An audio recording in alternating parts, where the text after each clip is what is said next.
पहले अपन शक्ल तो असी देखी हुई है, हल्का सबज भी हो सकता है, थोड़ा जा पीले जे रंग का होंदा है, थोड़ा बाद थोड़ा जिहा काला हो जाता है। ये तीन तरीकों नाल नुकसान करता है। एक तो रस चूसदा है, दूसरा ये एक बीमारी है, उन्होंने असी कहने बारले येलो डवार्फ वायरस, वो बीमारी नूं मुंतकिल करने दा सबब बनता है।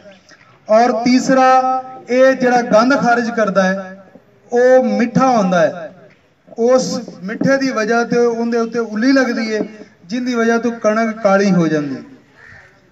ये तीन तरीकों नाल नुकसान करता है। नुकसान काफ़ी होंदा, अगर वायरस आ जाए तो वायरस नाल तो काफ़ी नुकसान होंदा है, लेकिन वो तुम जिवें बारले की गल की है, अगर चले जाइए जौ वाल तो उधर ज़्यादा आती है, इस ते बहुत कम मुंतकिल होंदी है।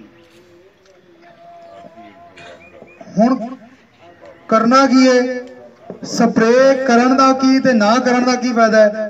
जिस तरह मैं गल कर रहा सी तेले दे वाले नाल नुकसान करता है, लेकिन उन्होंने जिहड़ा स्प्रे करन वाला बंदा है वो 16 तो 32 लैना विच मारदा है। जदों स्प्रे करन वास्ते जांदा है, उहदे नाल साडी जिहड़ी कणक डिगदी है उहदा अगर अंदाज़ा लाया जाए तो वह 2.5-3 मन तो लैके 5 तो 6 मन तक नुकसान हो जाता है।